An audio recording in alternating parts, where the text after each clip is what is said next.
Good evening, I'm Pauline Fitzgerald. Thank you for joining WVUA 23 News. Topping our news tonight, the United States Supreme Court says it will not hear the appeal of an Alabama death row inmate who was convicted in the 2007 murder of his parents here in Tuscaloosa. 46-year-old James Scott Largan was sentenced to death by a Tuscaloosa judge back in 2009 for his capital murder conviction of the death of his parents. The couple were both shot with a .22 caliber rifle at close range. Prosecutors at Largan's trial says he showed no signs of remorse regarding his parents' murder. President Donald Trump says that electing a Democrat as Alabama's next senator would be a disaster. The president said that it is important for Republicans to maintain control of the Alabama Senate seat to continue to try to push his agenda through the Congress. Democrat Doug Jones and Republican Roy Moore will face off in a special election on December 12th. Moore's campaign has been troubled by claims from several women that had made inappropriate advances toward them when they were teenagers. A voter turnout of about 20% is expected, according to Alabama Secretary of State John Merrill. A Congressman Medal of Honor recipient will be honored here in Tuscaloosa on December 4th.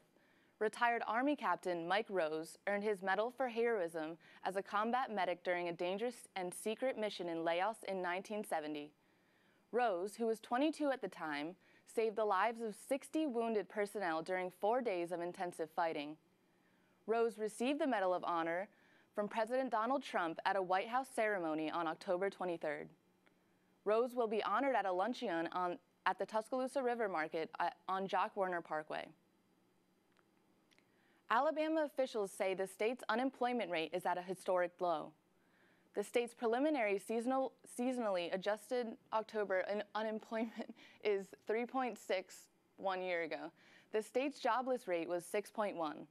Only 2 counties, Clark and Wilcox, have an unemployment rate of 6.5 or higher. The lowest number in the state is Shelby County, which has an unemployment rate of 2.6%. Alabama Labor Secretary Fitzgerald Washington says that more than 7,000 jobs were added in the leisure and hospitality sector during the last quarter.